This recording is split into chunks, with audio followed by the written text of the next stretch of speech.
Okey, dalam video kali ini saya akan sharekan satu cara untuk mendapatkan resultant force. So, kita tahu resultant force sebelum ni saya tunjukkan cara menggunakan formula, which is kita nak dapatkan FR dan kita nak dapatkan HP. Ada satu cara lagi kita nak dapatkan nilai this resultant force and also the center of pressure dengan menggunakan pressure diagram. Okay. In the outcome, apply pressure diagram method to solve hydrostatic related problem. Introduction. The resultant force and center of pressure can be found graphically for wall and other surfaces of constant vertical height for which it's convenient to calculate the horizontal force exerted per unit width. Okay, so basically untuk menggunakan this method ataupun menggunakan kaedah pressure diagram, kita punya surface kebiasaannya adalah vertical. Alright, general principle, hydrostatic force per unit width or the unit is Newton per meter of immersed surface is given by an area of pressure diagram. So kalau soalan dia suruh dapatkan hydrostatic force per unit width, meaning that you have to calculate ataupun you have to measure the area of pressure diagram.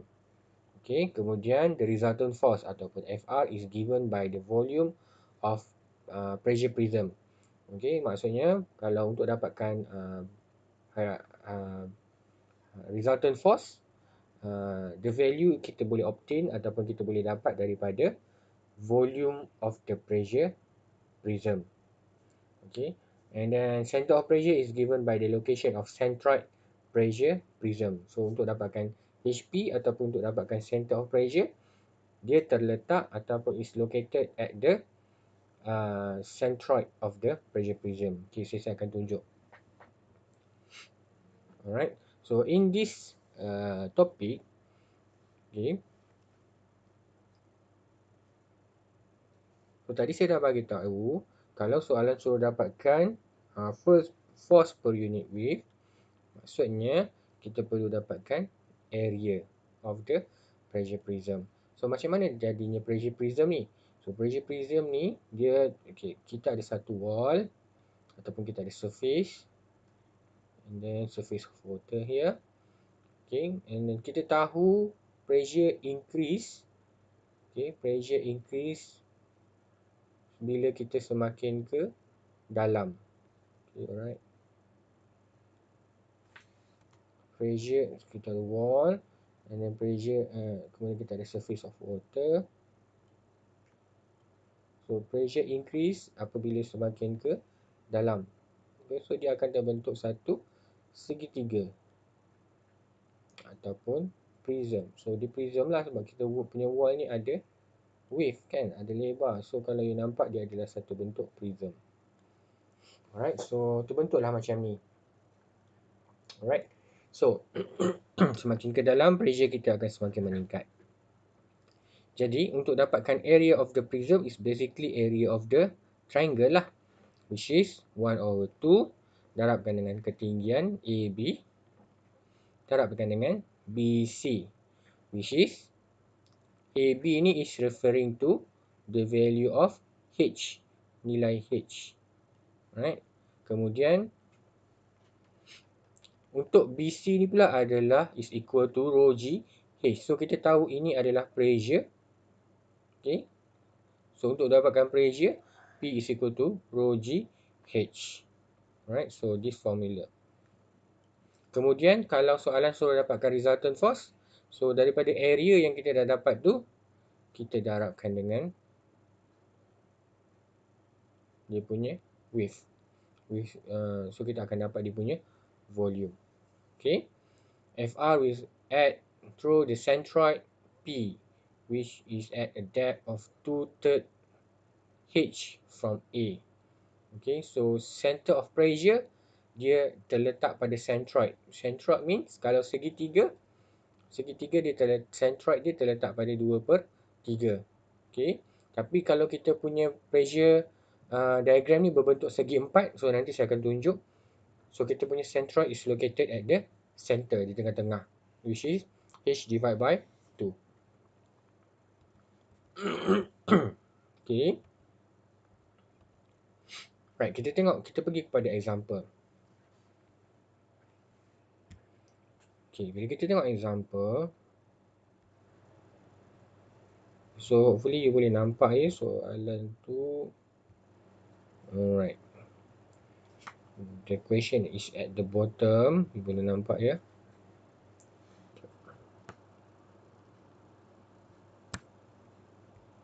Okay. So, kita tengok pada soalan. Example.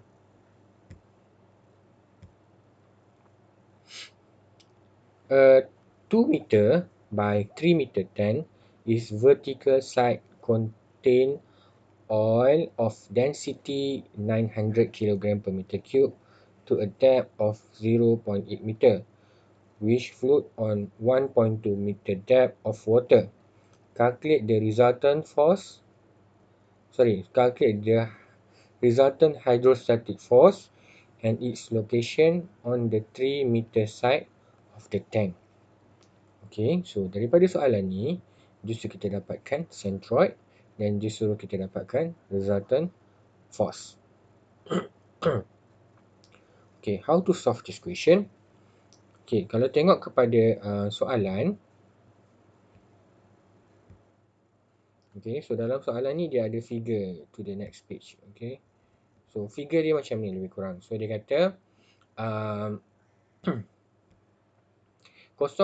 so we have surface of water right here. Okay, and then ini kita punya wall lah ni. Okay, ini pandangan hadapan, front view. Okay, front view which is ketinggian dia adalah 2 meter by 3 meters. 3 meters.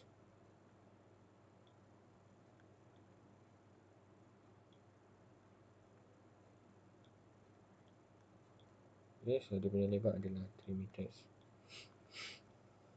Alright, so dia kata 0.8, okay, sebanyak 0.8 terendam dalam oil.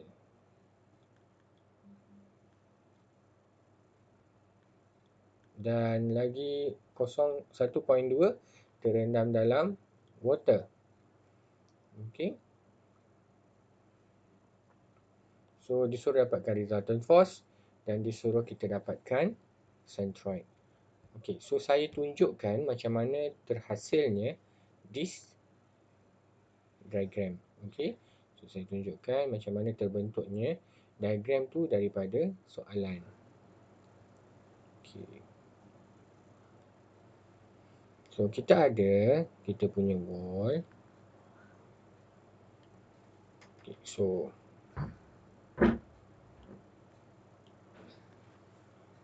dia kata sebanyak 0.8 something here lah. Somewhere here. Oil sebanyak 0.8 meter.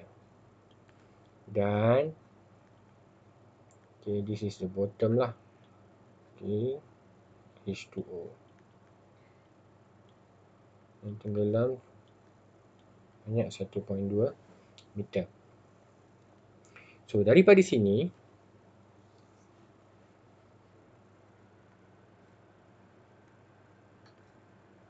okay, to information. So now saya nak tunjukkan macam mana cara ataupun macam mana terbitnya kita punya pressure prism. Okay, so here is 0.8. Alright, so kita tahu semakin ke dalam pressure akan semakin bertambah. Okay, so dah terbentuk satu prism. Alright. Kemudian sekarang akan ada satu nilai F di sini. So kita akan ada resultant force dalam oil.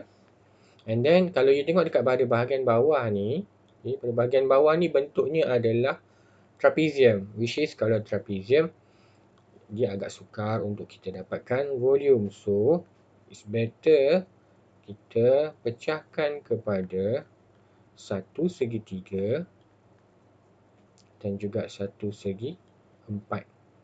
Okey, so kita akan ada F2 di sini dan kita akan ada F3. So untuk dapatkan FR, maksudnya kita perlu totalkan F1 tambah F2 tambah F3. Alright. So, saya tunjuk dulu cara untuk dapatkan F1. So, F1. So, untuk dapatkan resultant force is equal to volume of the pressure prism, right? Okay, so maksudnya volume segitiga lah. Dapatkan area dulu, 1/2, darabkan dengan dia punya ketinggian. Ketinggiannya adalah 0.8, 0.8. Okay. Kemudian dia punya lebar bawah ni adalah pressure, which is rho GH. Rho dia dah bagi 900. Dalam soalan, kalau you tengok soalan diberi rho of oil is equal to 900. Okay. So 900 rho G 9.81 darabkan dengan dia punya H 0.8.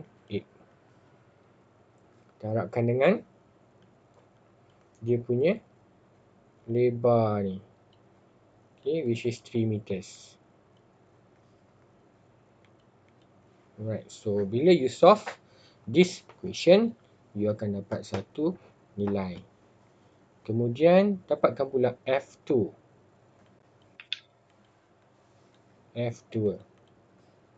So untuk F2, dia adalah bentuk segi 4. So bentuk segi 4, kita just darabkan je lah. Panjang darab lebar, kita akan dapat dia punya area. So dia adalah bentuk segi 4. Ya.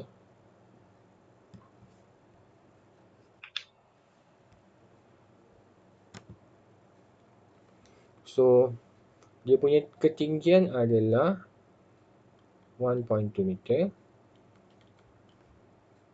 1.2 darabkan dengan dia punya rho GH. Okey. Sekarang ni you kena faham bahawa untuk force pada F2 ni dalam segi 4 ni, dia punya pressure adalah datangnya daripada atas, sebab dia bertindih kan. So contohnya kalau you ada beberapa lapisan, so pressure bahagian bawah tu asalnya datangnya daripada yang atas-atas. So konsepnya sama dekat sini. So untuk rho GH pada F2, rho GH pada F2 kita akan pakai 900. Kita akan ambil rho yang atas, rho of oil, darabkan dengan 9.81 darabkan dengan 0.8. Okey, kemudian darabkan dengan 3. Okey, kemudian F3 pula. Okey, F3 dia adalah bentuk segitiga, so kita dapatkan volume segitiga 1/2 darabkan dengan yang ni dia tak akan dipengaruhi oleh atas. Sebab apa? Sebab pressure diagram untuk segitiga ni dia tidak bertindih pun dengan yang atas. Okey. So 1.2 darabkan dengan 1/2 darabkan dengan 1.2 rho of water darabkan dengan G darabkan dengan dia punya H. Okey, ini adalah luas segitiga darabkan dengan 3. Alright, so you tekan calculator, you akan dapat satu nilai untuk F1, you akan dapat jawapannya 8.476 kilonewton.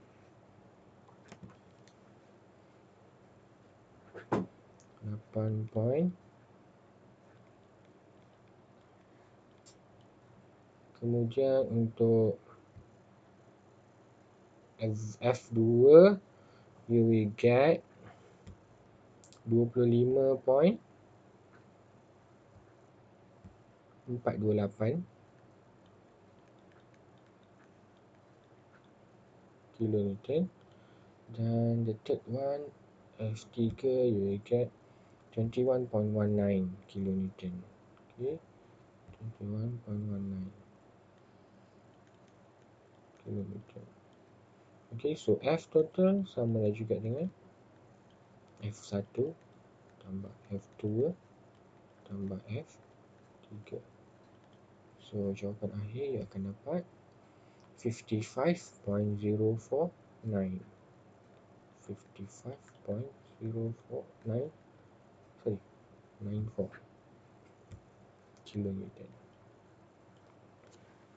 Okay, so now kita dah dapat kita punya value of resultant force. Soalan kedua dia suruh kita dapatkan centroid. Okay, sekejap.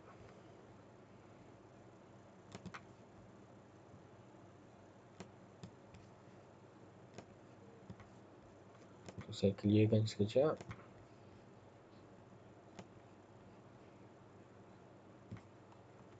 Okay, untuk sekarang soalan dia suruh kita dapatkan centroid.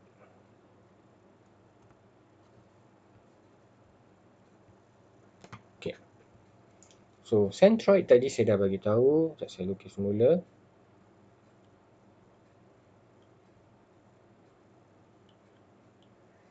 So, kita akan ada bentuk segitiga. Ada kedalaman 0.8 dan 1.2. Okay, so centroid ada dua cara. Satu, you boleh dapatkan daripada bottom, ataupun satu cara lagi, kalau kebiasaan menggunakan formula, kita akan ukur daripada surface of water. Tapi my advice is untuk pressure diagram is better kalau you calculate daripada bawah. Kita ukur, kita measure daripada bawah. So meaning that sekarang kita akan ada HP, okay, HP1. Kemudian tadi kita pecahkan tadi kan. Okay, so kita akan ada HP2 dan kita akan ada HP3. Okay, kenapa HP2 dan HP3 saya buat berbeza? Okay, saya akan explain.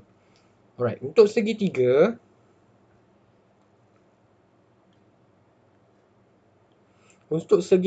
dia punya, kalau kita measure daripada bawah, dia punya centroid adalah terletak pada 1/3 H. Tapi kalau kita measure daripada atas, is equal to 2/3 H.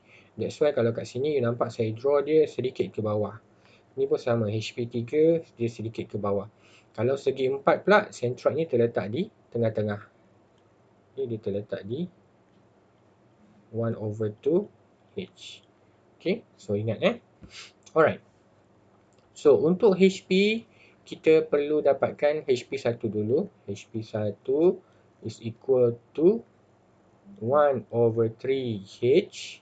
H kita adalah 0.8. Tambahkan lagi 1.2. Kenapa tambah? Sebab sekarang HP1 kita akan ukur daripada bottom. So kalau 1/3 kita baru dapat kat sini. Jadi we have to add another 1.2. Okay. Kemudian HP2. Kita just bahagi 2 saja 1.2. Kemudian HP3 1/3 1.2. Okay. So untuk dapatkan HP total ataupun HP average, kita perlu puratakan dia. Kita tak boleh total kan. Sebab kalau kita total, nilainya akan lebih tinggi. Jadi tak logik. Contoh kan, kalau HP1 ni kalau you calculate, you akan dapat 2.267. Okay, 2.267 meter. So yang ni pula you akan dapat 0.6, yang ni 0.4. Meaning that kalau HP total you just tambah HP1 tambah HP2 tambah HP3, you akan dapat nilainya adalah 3.267 kan. 0.6 tambah 0.4 tambah 2.267, you akan dapat 3.267. So tak logik sebabnya sekarang kita punya wall ketinggiannya hanya 2 meter. So takkan HP kita ataupun kita punya center of pressure terletak pada 3.2, which is dia dah terkeluar daripada kita punya surface of water. Jadi kita perlu puratakan dia.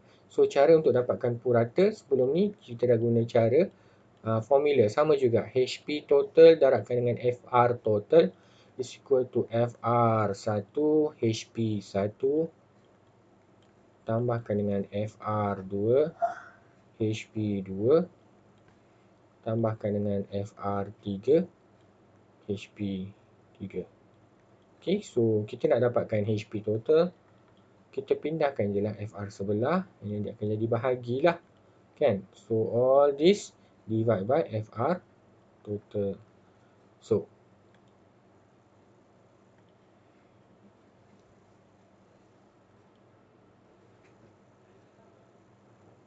nanti jawapan akhir bila you dah dapatkan average, nilainya adalah HP total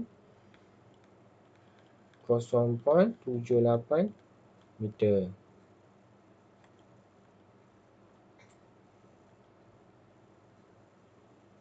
Okey, ada soalan?